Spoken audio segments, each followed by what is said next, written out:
Welcome back to the SMITE Minor League. Finch and Tully here to ease you guys into these next set of matches. We're in North America now for the Minor League, and more specifically, this first set's going to see Sanguine going up against Spacestation. A little bit of a different roster now, as SoloOrTroll taking in the place of Uzzy. Should be an interesting one to see how he performed with Splice filling in for Divios in the Pro League, going back down to the Minor League today. That's right. He is going to be in here for him. I think it's actually Maddie that he's in for, though, since he's in Maui right now having a good time. Yeah, that's what's happening. Yeah, so Uzzy can stay in solo, and it should be SoloOrTroll in support, actually. So we'll see how that works.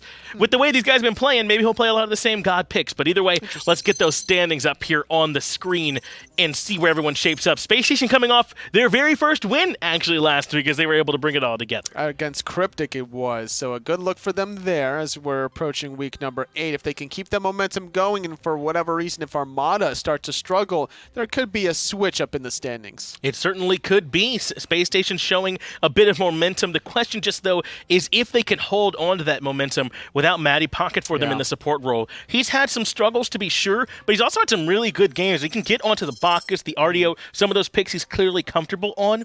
I think he really synergizes with this team. He knows how to play aggressive. He knows how to set up for the squad. He's willing to die for them, and the rest of the team has shown an ability to capitalize. Matty and Oswaald, despite not finding many set victories, their laning phase seems that it's popping off. They've I think so, normally gotten a lot of first bloods from what I remember in the early start of the season, but wasn't translating into the objectives. But now that it's SoloOrTroll, not sure how that synergy is going to be, and I'm surprised that SoloOrTroll is going into support, and if you're looking for a shot caller or a front liner that's going to be making those plays, maybe somebody that's still with the team consistently, such as Uzzy, could be taking that support role and allowing some person to fill in that side lane, which you don't really care about him making plays. That's right. So, yeah, maybe it'll be a lot of pressure on SoloOrTroll to come in and be that step-up factor for them when he comes into this game. Remember, we saw that when he played for Splice right up in the SPL.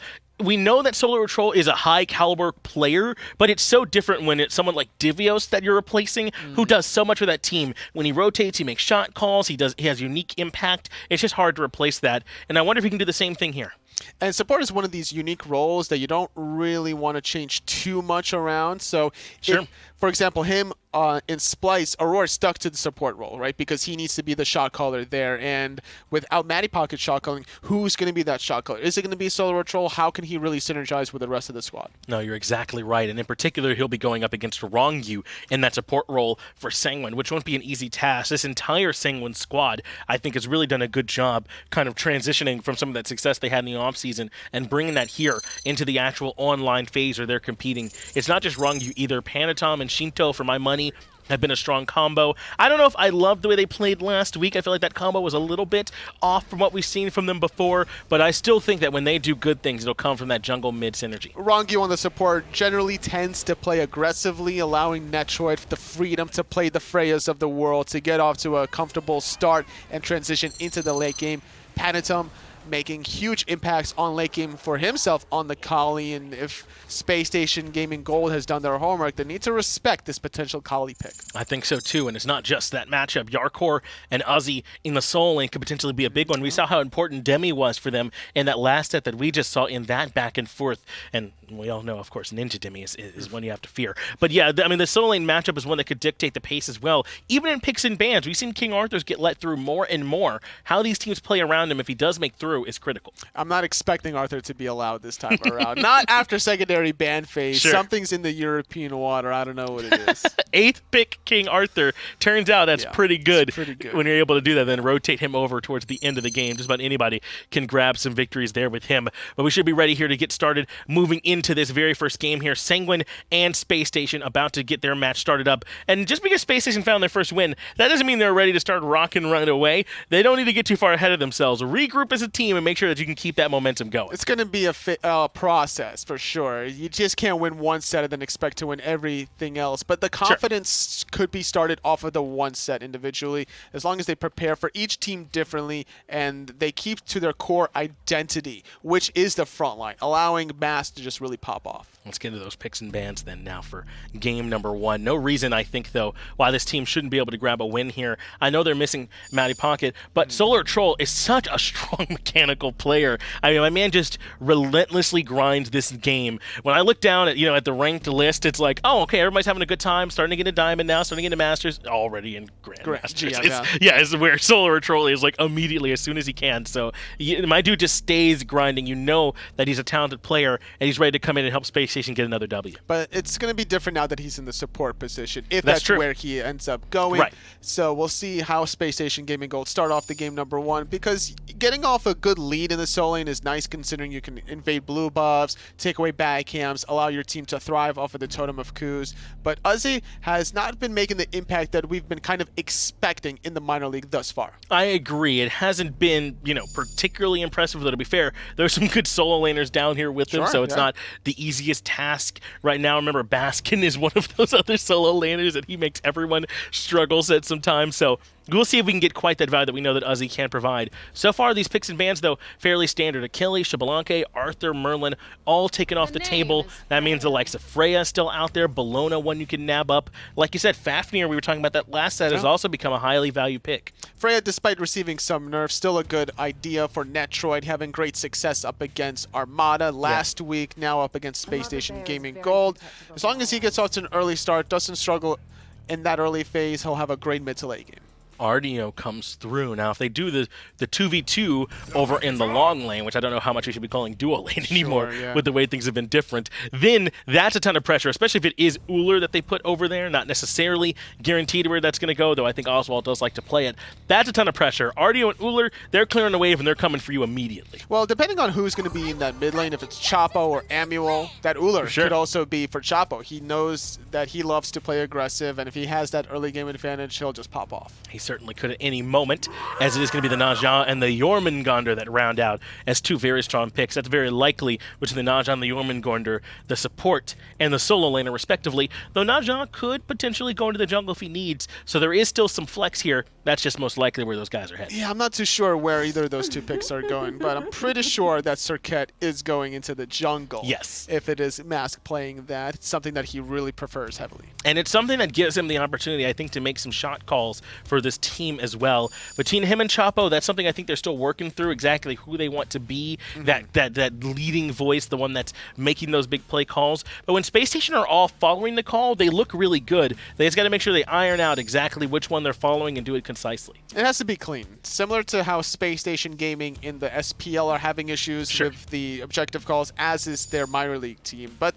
their mechanics are certainly one to be respected. They are able to get off to leads in the early game. They just can't transition it well in the mid to late. Well, some bans coming out focused towards the mid and the support role. The Kumbhakarna and the Vulcan have both been taken off the table. That's Ronngyu and Sheento that Spacestation are taking some shots at. Meanwhile, Giannis and Jingwei off the table. So they're not sold that this Ullr is for any particular role. They're kind of taking a shot at both, right? Whether it's Chapo or whether it's Oswaald, one more god's been taken off the table for you. Yeah, covering your options. I don't disrespect it in the slightest. And seeing it after secondary ban phase in Erlang, Shen. So all three frontliners are now dictated from Spacestation Gaming Gold. This Erlang Shen leads me to believe it's in the solo lane, even though Artio can still flex there. Sure. There's definitely some possibility that it can still go support too, though.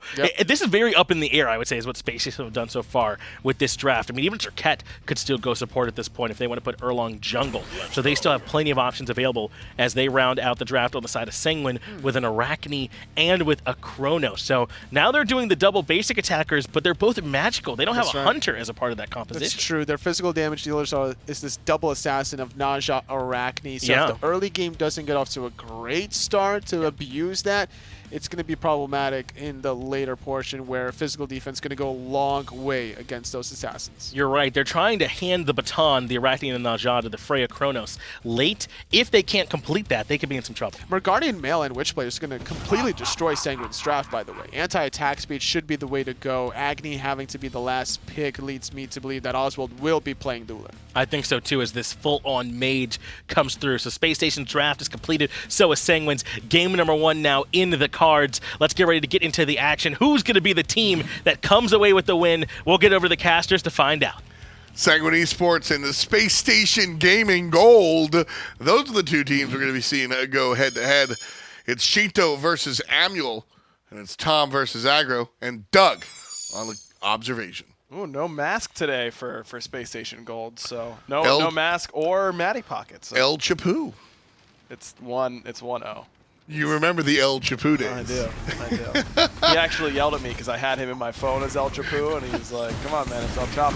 I used to call him elchapo on the cast, and he DM'd me one day and was like, "Yo, come on, Papo, it's Chapo." I was like, "You got 2 O's? I don't know what to say." He learned his lesson.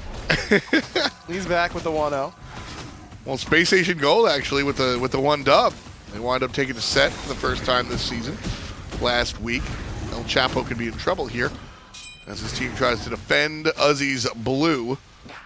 World champion elchapo, by the way. That's right. Won a world championship with Astral Authority last year on the console side, so able to use it here in the minor league as well. Has the competitive experience, been playing for a long time, but as you mentioned, the team itself has not been looking quite as good as of late, but they did get there. I say as of late when I'm referring to the season, basically. Exactly. Really, recently they looked a lot better. They got their first win. As of late, they've actually been turning up. Problem is, amorphous roster. Matty Pocket on vacation in Hawaii, so SoloOrTroll will be playing support here. So does that mean he's trolling? Nice, man. Really good. That's a good bit. For sure. That wasn't why you bullying me. I thought you would be teaming up with me here. Absolutely not. Not on that one. No, Solo is the top combine talent. He's playing in the SMITE combine, but truthfully, You really bullied me. That feels bad. sorry, man. Didn't think it would hurt you that bad. I really didn't. Thought we could make a little joke and move past it. Clearly, that's not the I case. made a joke and you moved past me. Yes, I'd like to formally apologize to you, Tom Baddinger, for not respecting your joke. I'll think about it. Okay. Can I get back to my point now, or do you want to think in silence? I'm sulking, but you can do it. Okay, thank you. SoloOrTroll is subbed for Splice already this year in the solo lane, his normal role, but the kid just got a lot of talent. Just has to work on, I think, the decision-making at times. But even in the ones that we saw him in the SPL this year, I thought he did a great job with the decision-making and being in the right spots at the right time. Not his natural role, of course, in support, but I think he's a good enough player that he can make it work. When he stood in for Divios, he certainly did the job. The team, unfortunately, did not find the victory that set, but SoloOrTroll was not a part of the loss, if you ask me, from my opinion. Red Buff thought about it, but Sanguine Esports staying on the outside looking in. Chapo going to dash away. Serqet, one of his stronger characters, so hopefully we'll see some heroics from Chapo, because the team could certainly use it. And I think Sanguine's a team that they could certainly wind up finding another a second win against, but with a bunch of different players here, like you mentioned, Matty Pocket out for the moment, as well as the jungler out. Chapo's got to step up. Yeah, Mask, I mean, is such a critical part of this team. I mean, Mask is, without a doubt, the star player here. He's a star player in the SPL. He's going to be a star player in the minor league. I don't think there's really a whole lot of contention about that, but this time last year, you and I were having conversations going like, well, right now Chapo's going to miss his taunt, so he want to have a conversation with Netrioid. Not level 5, so can't find the ultimate. Just this time last year, you and I were on broadcast saying, is Mask the best jungler, period, in the world? And he's in the minor league. It's a decision of his own, so it's not like he couldn't find a team. In fact, we see another ex-SPL player returning to the Pro League, Emilito, going to be joining up with United as Vedium takes a sidestep. And I think Mask is the type of guy that goes, hey, I'm thinking about playing SPL, and I think more than one team calls him up. yes, absolutely. So not having Mask on your side is going to make your game harder. No question about it whatsoever. But Chapo, a longtime jungle player, moved to mid to play on this team, so you know he's got the experience there. Amuel is a pretty storied minor league mid laner. He subbed in for Chapo before, and they actually took a game off Armada, I believe, when Amuel was subbing in. So very capable substitutes, I would say, here for Spacestation Gold. And I love that SoloOrTroll is getting to play one of his signature gods that he usually just plays in solo, which is Erlang Shen. Yeah, certainly going to be interesting. I'm curious as to what SOT's god pool looks like, because I think the shift from Chapo to jungle to Space and Amuel is barely a change, right? Chapo had moved to mid here pretty much for this team. I love Chapo in the jungle. Amuel is a strong enough mid player, sure. But SOT, obviously, I mean, Solo's in the guy's name, right? In the God pool. I'm just unfamiliar. Well, we got to see what he can bring in the support role. Luckily for him, a lot of warriors are really good in support right now. Achilles, Erlang, both very potent. Solo plays a lot of weird stuff over there as well, so things like Naja is certainly, I'm sure, within his reach. Aggression a little bit from SSG as they start to zone Sanguine away from the wave. Which is interesting, because the Naja is certainly a character that can kind of get on up there and kind of contest, but the warrior Ullr combo a little bit too scary. Pin into Ullr combo is a lot of damage. Oh, yeah. Pretty hard to contest with that in the early stages. I like that SoloOrTroll's actually coming back here. I mean, the wave is pretty pushed in, so it won't be easy to get a kill with the wave this close to the tower line. You don't have any chase down potential, but good poke potential for sure. And he's certainly farming. Netrioid gets hit by the hail of arrows. Under half HP. Ronngyu going back to base. And so a sleepy first 6 minutes here for Sanguine versus Spacestation. Red buff invade coming out, but the red buff nowhere near respawning. So SSG a little bit off on their timer. Look at that Pythags piece rush. What's going on today? Okay. This is the third Pythags piece we've seen today. And we haven't seen any Pythags before this. Look. That's interesting. It's good, but it gets its value whenever you have everyone with you. First blood goes the way of Space Station. Ronngyu had everyone with him. Problem was, it was the wrong team. Wrong team for Ronngyu. That was sick by Chapo. He was about to get hit by that Naja ultimate and instead hopped on top of the Naja and took himself out of the way of the hitbox so that he could easily get that kill. That was nicely done. So, this is the third time we're seeing the Pythags piece. And it's interesting. Was it rushed all 3 times? Amuel falls down? It was rushed in ADC. Right. By Streak Up. Yes. I do not think it was rushed. I think that was Warchi who picked it up on Nuwa mid earlier today. That was where it was. He got it third after Book and Boots. Here's kind of my issue with Pythags is that you've got 70 power on it, right? It's not a strong early item. So it's 40 power plus the aura is going to bring you up because it's 30 magic power. Yeah. And so I like my first item to be 100 power, right? It's got some health, so maybe there's Jormungandr going to think about that. But all right, listen, this is the composition to buy a Pythags piece on. You have 2 magical hunters. Sheento and Netrioid are both going to make use of that. That is who you buy this for. However, you want to buy it a little bit later, as you mentioned, when you're grouping up with players.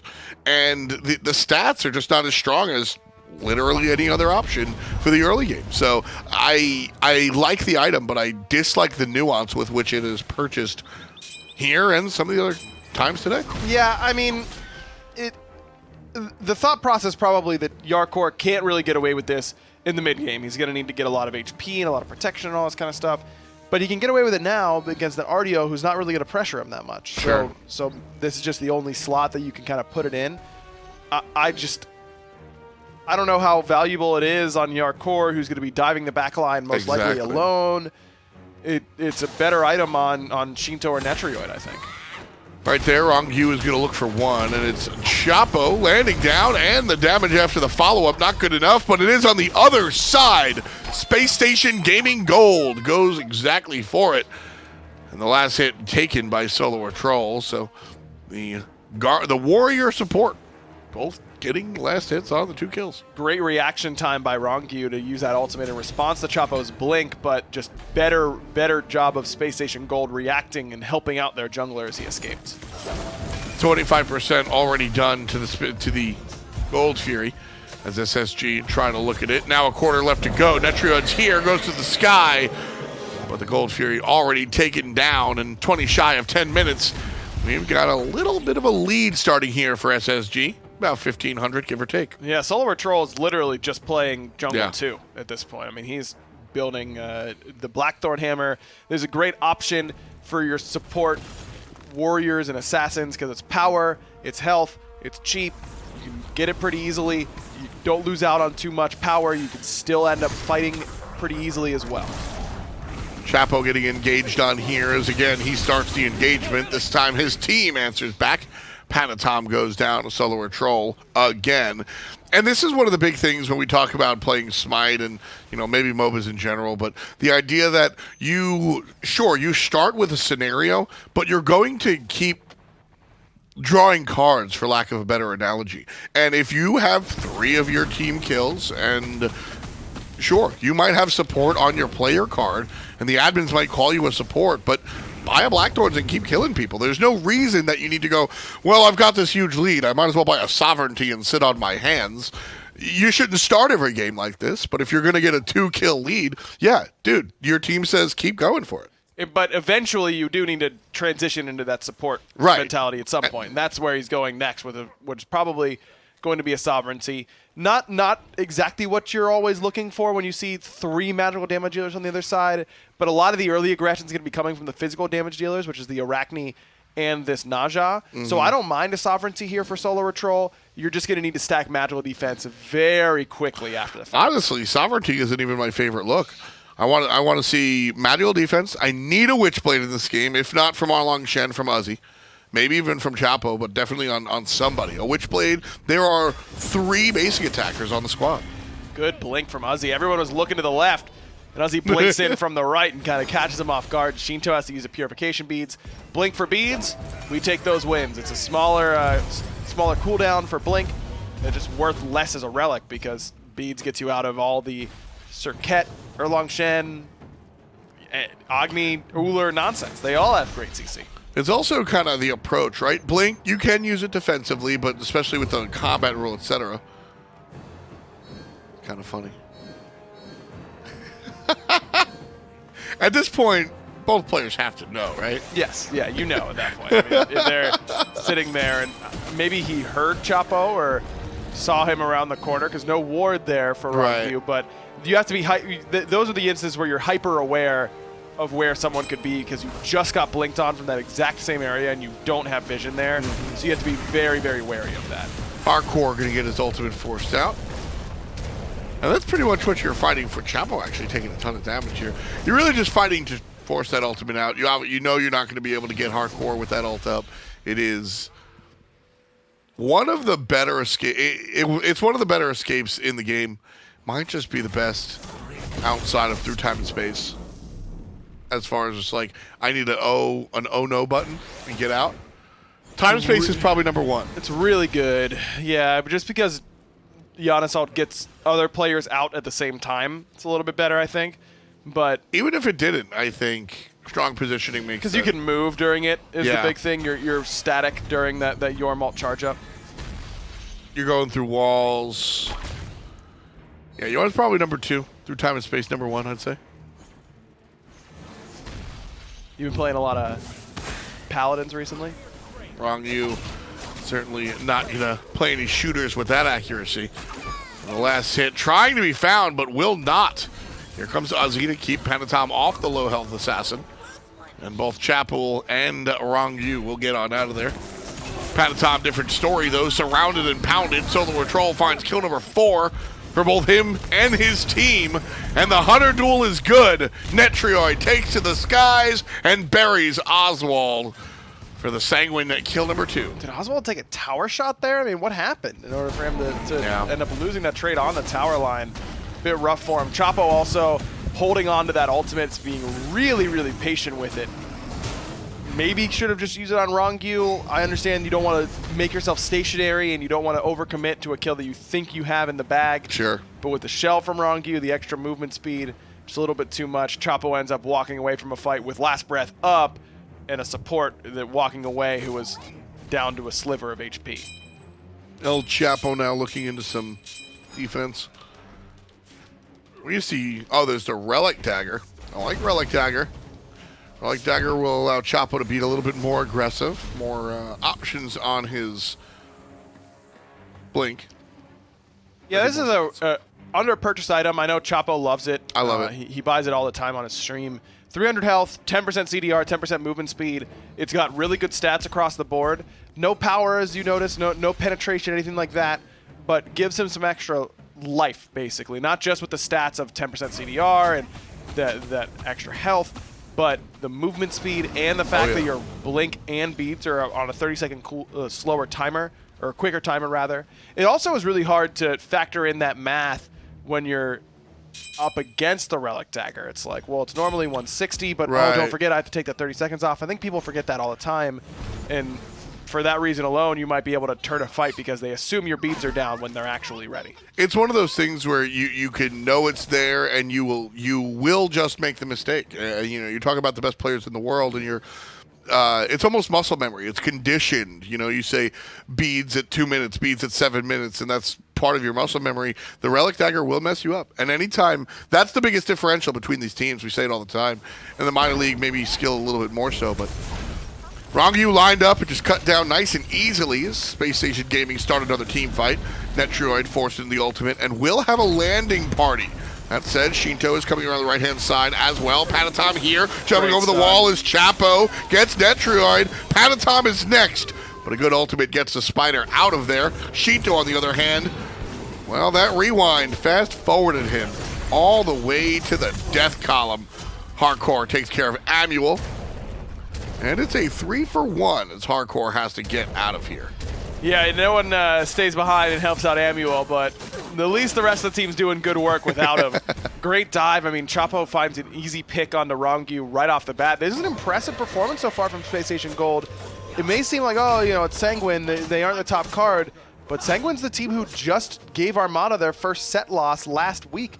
So we know what this team is capable of. It's playing at a very high level. And this with 2 subs for Spacestation Gold. They're looking really good. I'm sorry. SoloOrTroll is killing this game. He's carrying. 100% of kill participation. He's got 4 kills, so I think it's obvious in the way he's carrying in the sense that he's just killing everybody. But it's also he actually is the one doing the dirty work, and it's really impressive in all honesty. SoloOrTroll has kind of transformed as a player in front of a lot of people's eyes, and I think that Netrioid getting blinked on could be bad for him. Yeah, I think you might be right. That's a great call by you, Tom. Aegis solid, and now Chapo is actually nearly dead. Oswaald also dead. He's going to get hit by the Freya. Well, you know what? Getting blinked on was actually, you want to talk about caster's curse. I laugh at myself because of how mind-numbingly basic the sentence I say. Well, the bad guy's coming, and that might be poor. And then all of a sudden, the opposite happens. Netrioid is given the world because everyone is too greedy to see everything in front of themselves. And Sanguine not only get the kill, but the damn tower? Okay. That's all on Oswaald. That's on me. No, it's on Oswaald because he stuns. CC chaining is really important, and it's really not that hard. It really is. You gotta wait until that Serqet push happens. Instead, he stuns him mid-push so that he doesn't end up going as far as he needed to go. Then he's overlapping all of his damage on the same time. Really, you should, He drops the kill and then takes a tower shot and dies for it. Second time Oswaald dies in that duo lane to kind of poor aggression. Yeah. That was, and that's one where if you're in a ranked game, you're screaming, I was baited, I was baited, I was baited. But Chapo did nothing wrong there. Chapo tries to make the play, so, Oswaald just kind of messes it up for, just for lack of a more elegant term. And Chapo walks away going, oh. Not coming back to duo for a bit. That's pretty much, I mean, if you've ever played jungle in your ranked games, that's exactly your mentality. You go, okay, I got it. I understand.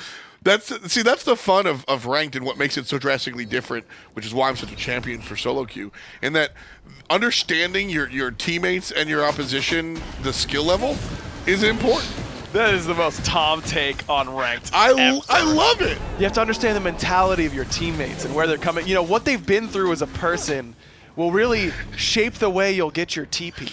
Well, it works. I mean, if I'm jungle and I don't know anybody on my team. Right. You ask them how their day has been. Yeah, I go, so what was your childhood like? So what'd you major in? Right. And, what's your favorite school subject is usually what I lead with. And if somebody says math, well, then I assume that they're going to look for last hits. And then if somebody says English or arts, I assume they're going to play some off-meta selection so I can ban against them the next game. Gotcha. What do you do if they say social studies? They say social studies? Well, then I start to look at Netrioid again. Freya's been the target. That doesn't make sense. No, it doesn't, but it works out because Chapo's in trouble. But, yeah, Jarcorr's going to chase him down, and the big old worm takes care of a Chapo. Trouble for Spacestation Gold as Sanguine tries to wrestle this team fight. And Jarcorrr and the Spider all going forward. This big ultimate for the Arachne as well. Remember, it leaves a slow zone on the bottom. But Panitom actually gets crushed as soon as he lands. Oswaald does go down and trade to him as Uzzy still trying to deal with this front line. Amuel is able to turn it around on Netrioid. Great bomb over that wall, but still Spacestation Gold's on the run. Nice catch by Ronngyu. Not able to really finish off SoloOrTroll, and he'll even get some of that clear, but Spacestation Gold lose one of their first team fights. Very good play there by Sanguine. Netrioid has done a fantastic job at playing this Freya, and I don't mean in the ability presses or any of that. I mean in the way that he's responded to the pressure that Spacestation Gold has enacted on him as a Freya player.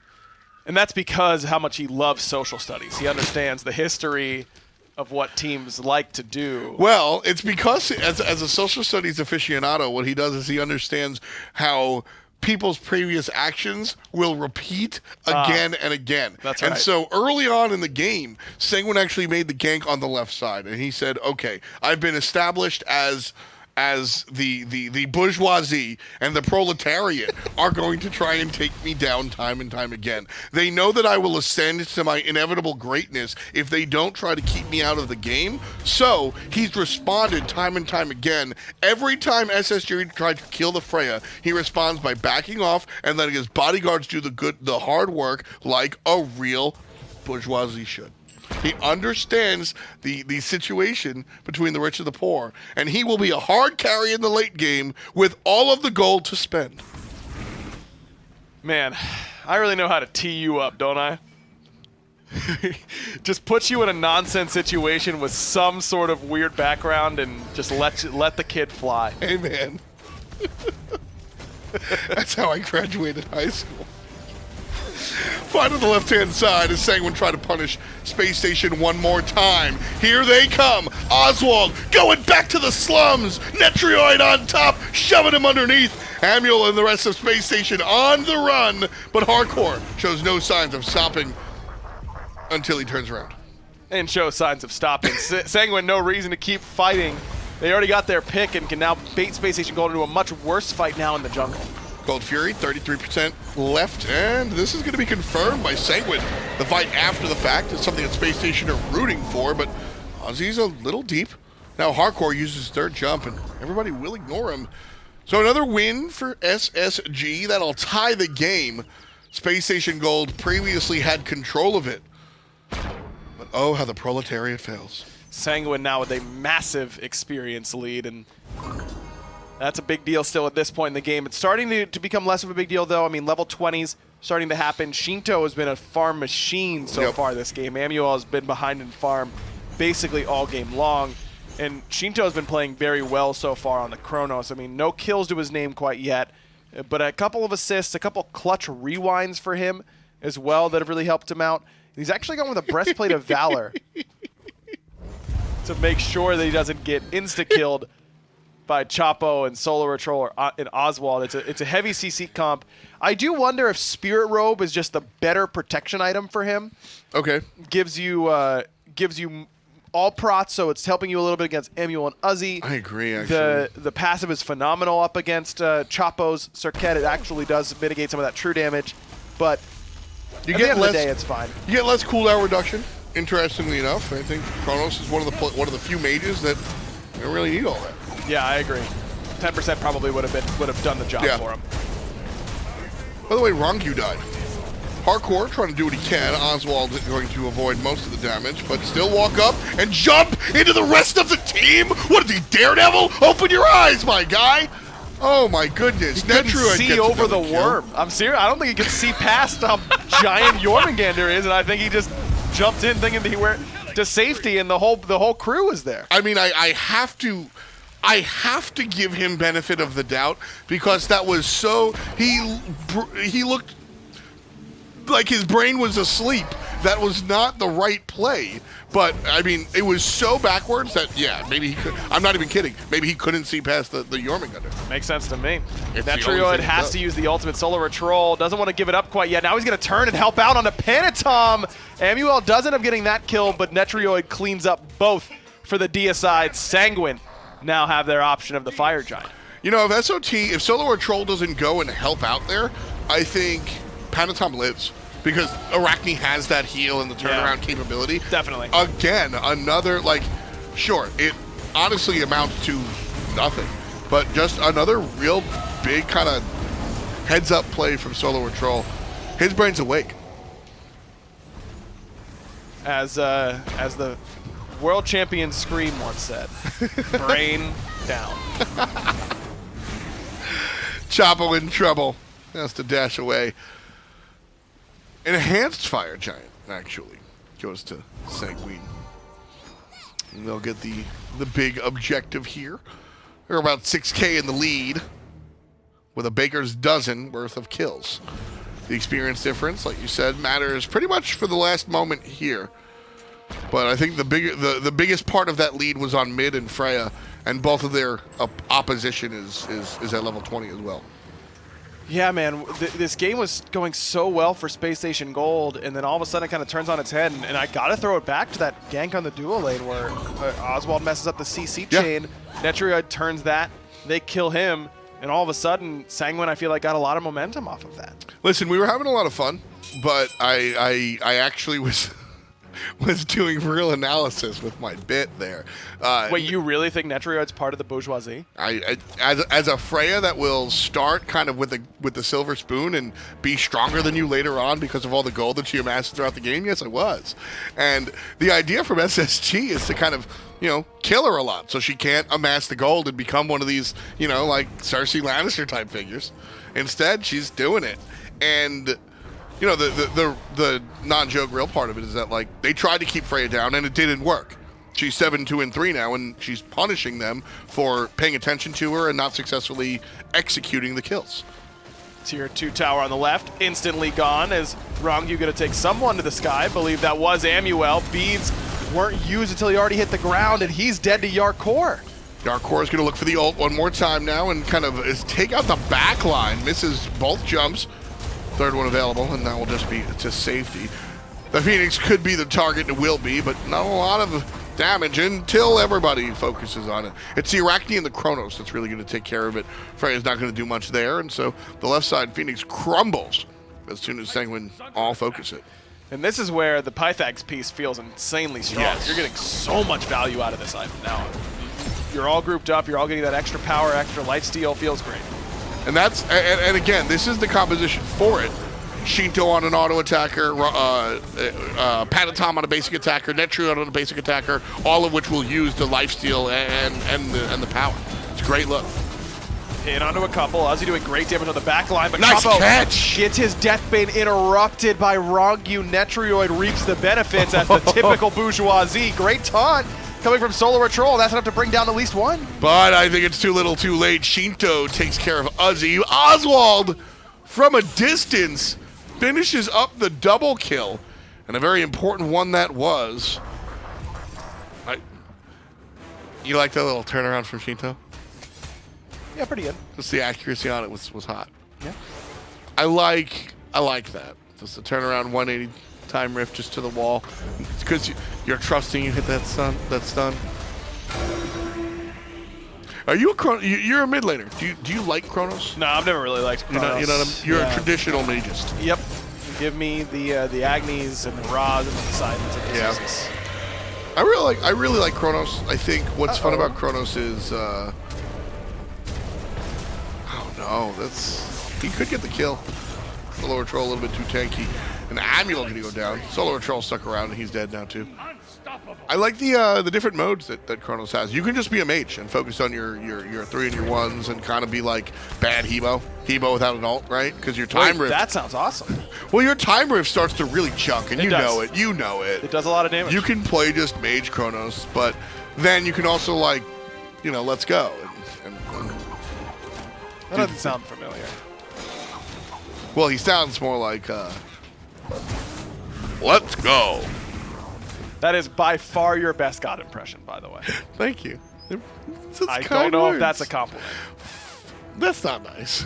Well, look, that one is legitimately good. Thank you. That makes You're me feel good. The rest of them are not. That's not nice. Look, I This just has got been an emotional roller coaster. I know. I just got to give it to you straight, man. That's what I'm here to do. Well, you can just read me chapter 1. You don't have to read me the after the fact. You know, you can just say that you like my impression. I like that one impression you did. Thank you. That makes me feel good. You're welcome. That's all I got. Nice. Thank you. That makes me feel good. No problem, man. Hell yeah.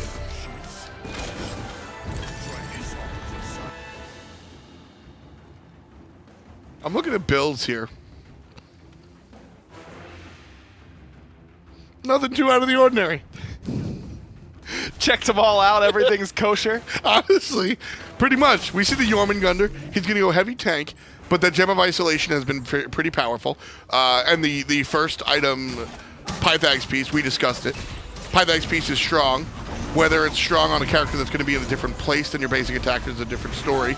And whether it should be purchased first is a different story. But Ryan did bring up the important point that that's when you're going to be most ignored. So you kind of get away with it, so to speak. Panitom, an Arachne build. Sheento, a Chronos build with a BOV that we spoke about. Ronngyu, Tank Assassin. The Shield of Regrowth is fun. Your 2 is almost a guaranteed heal, so you kind of zoom around with Flaming Spear. Freya doing Freya things. Could mention the helmets. Got a couple of them. They stack on top of one another, but Agni's got 2 heads. He actually wears them on both heads. that makes it way better on him than on Chronos. I'm pretty sure its Dynasty Plate helm goes on first. That one Yeah. looks a little smaller. Right. And the Celestial Legion helm goes on top. But Problem it's really, is- you just don't want to get insta-killed off a Erlang Shen root. That's the big one that you have to worry about if you're Sheento. You're doing so much damage already that you can kind of afford these 2 hybrid items, but you do have the defense as well. Exactly. He's going to have some help. Not from Ronngyu. Rongyu's going to miss the ultimate. Netrioid going to land and likely just die as there's Chapo.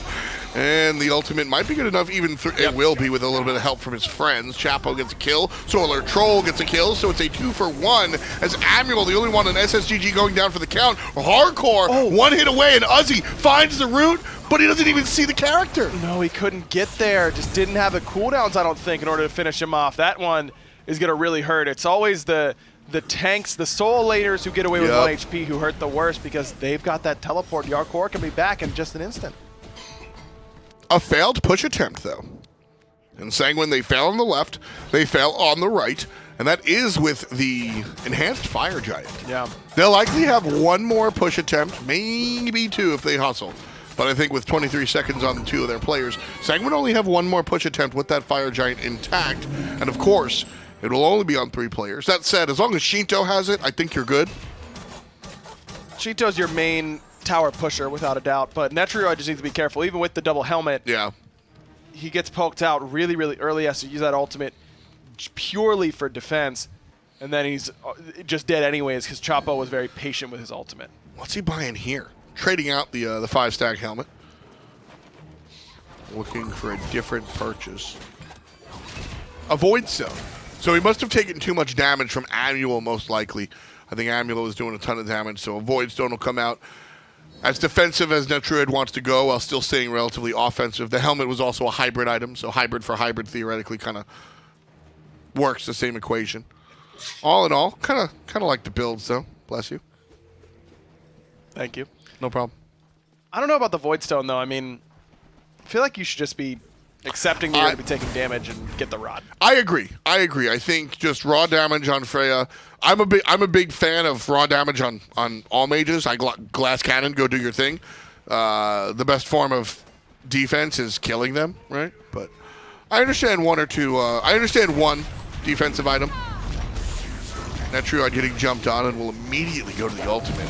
And that's all Spacestation we're looking for. They're looking to chase out Netrioid every single fight. Jarcorrr on the bottom gets taken care of by Oswaald, which is a big turnaround for him as he gets a double kill as well. Oswaald with the Aussie turning and burning, but it's Panitom that's 7 legs faster. Great call by Spacestation Gold. They go with a different angle of the plan of attack, and it catches Sanguine completely off guard. Netrioid was not ready for that. Now it's just Sheento and Ronngyu here, but there's still a level 20 full build Chronos you got to worry about. Oh, yeah.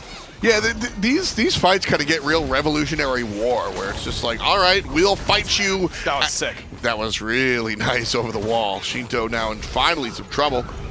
He had his ultimate the whole fight. Yeah, he was under no pressure. Look at the tower. Like, goodbye. Goodbye is right. Goodbye. They can get mid-Phoenix here, too, I think. I mean, no way Chapo and SoloOrTroll can get back in time to stop this. I mean, if they wait for the wave, maybe there's a possibility. Oswaald's up at 18, so not that much longer, but Sheento just needs to be using those accelerate shots on the Phoenix. Yeah, Sheento just needs to be in the right quadrant, and he's fine. But a push away for Sanguine, that's fine. They got the right side Phoenix. They've gotten what they take. But Spacestation Gold largely win that fight despite losing the right side Phoenix, and it has to do with what you said. Like I said, the fights are kind of like Revolutionary War, kind of medieval, where it's like, we will fight you at your Phoenix at the rise of the dawn. And you go, okay. And teams just kind of agree to that. We will fight you near the pit of the fire giant. And everybody lines up and like waits till they see the whites in their eyes. SSG goes, well, what if we don't? Like, what if we just hide? And then just Sanguine are kind of like walking along, eating their bologna sandwiches and get bolognaed up. Like, Spacestation really played that kind of cute. Nice play.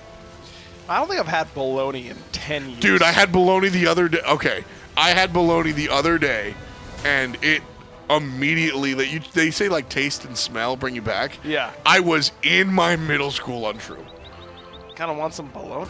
Dude, it's kind of like a giant hot dog sliced up really thin. Okay. That may have. I mean, I really like hot dogs, but I don't want a giant one. Like a real wide hot dog. Yeah, I understand. And then they slice it real thin. It's kind of short in general. Right. But they slice it real thin. Yes. And so it's like lunch meat. But I had it the other day, and I tweeted about it.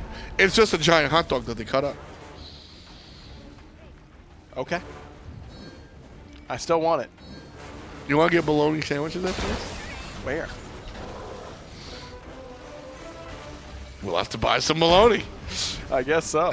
Gotta hit the grocery store. A little bit of a posturing for position as Spacestation Gold punch into their opponent. What's up? Wasn't me.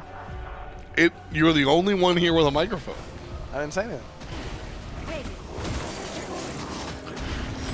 Sanguine Esports missing their ultimate from the support. And now Spacestation are going to look to answer back. Chapo in trouble, half HP, but he chases out the ultimate from the Chronos player, which is a big deal. Amuel dies, but Oswaald answers back. Jarcorrr with 2 kills. That's your top damage. Earthworm, by the way. SoloOrTroll going to get breathed on, and Ronngyu will find kill number 2. And 3 players down for the count. Sanguine now pushing into the throne room. Spacestation here, looking to interrupt with a little bit of damage from the support. The rest of the team going in. Chapo too weak to continue to fight. He's got to try and get in there now, but Netrioid has that Valkyrie's discretion. And Sanguine Esports have game 1 in their favor after a great start for Spacestation Gold. Really was impressed. I mean, SoloOrTroll was off to a really hard start. Chapo was all over the map. They were looking good, and then just it all kind of fell apart. Yeah, a little bit rough there, I think, for Spacestation Gold when it came to the mid-game. And again, I think it really came down to, jokes aside, their attention to Freya didn't work out. Spacestation kind of took this mid-pressure, or took this early-game pressure that they got, and they looked to focus out Netrioid. He just said no, and then turned into Freya. I mean, the difference between what Oswaald was bringing in the mid to late game in the Freya, it's Ullr versus Freya. You're just not going to be able to match that. They tried to leverage the earlier game pressure that Ullr usually has, but it just didn't work out. Well, that's game 1. Spacestation kind of drop it. We'll break it down on the desk. Thanks, Tom. Thanks, Aggro, and a big win for Sanguine as they hold on to take down Game 1. And for me, man, it all comes down to the Girthworm.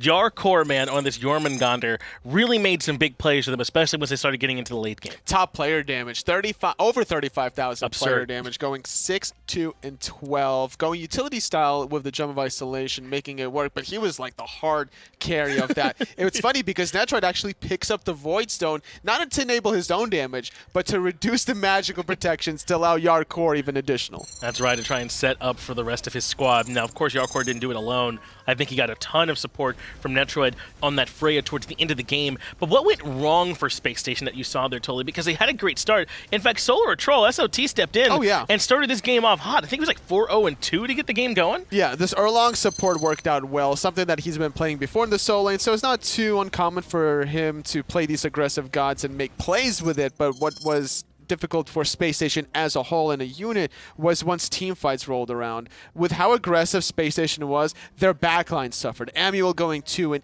Oswaald going 8-7. No surprise for Oswaald considering that he doesn't have CC immunity on the Ullr. Exactly, and he can have some time transitioning into the axe stance, so he can jump away when he needs to reposition. I think it really is just as simple as eventually the early game pressure from the Erlang Shen, from the Ullr, from the Serqet could not match up with the late game power of the Chronos Freya, and then obviously the peel and setup of this Jormungandr. That's right. Sheento on the Chronos, 33,000 damage for himself, so going 5-1-13. Yet again, Netrioid was playing almost support Freya, going for like the Dynasty Plane Helmet, going for the Void Stone as well. An interesting build out of him that works out for Sanguine, finding the victory in this best-of-3 set, or at least game 1. Hey, man, sometimes, you know, in traditional sports, you just kind of feed the hot hand, even if maybe you were the gameplay going in, the game plan. Maybe that's not with Netrioid. He's just like, well, let me just get this Jormungandr doing more damage, whatever I got to do. Ronngyu on the Naja support. Didn't have the best slash line as a support with the many deaths, but he enabled his team plenty of action in these team fights, isolating individual members. A lot of struggle onto Amuel's Agni. And remember, we knew coming into this one that SoloOrTroll was going to be stepping in for Matty Pocket. But remember, they did not have Mast for this game, so they're having to make some real adjustments. It's Amuel, who's been their sub for them, who has stepped in before and looked good, that had to come into the mid lane so that Chapo could play in jungle. They're having to play without Mast and without Matty. This is tough for this team.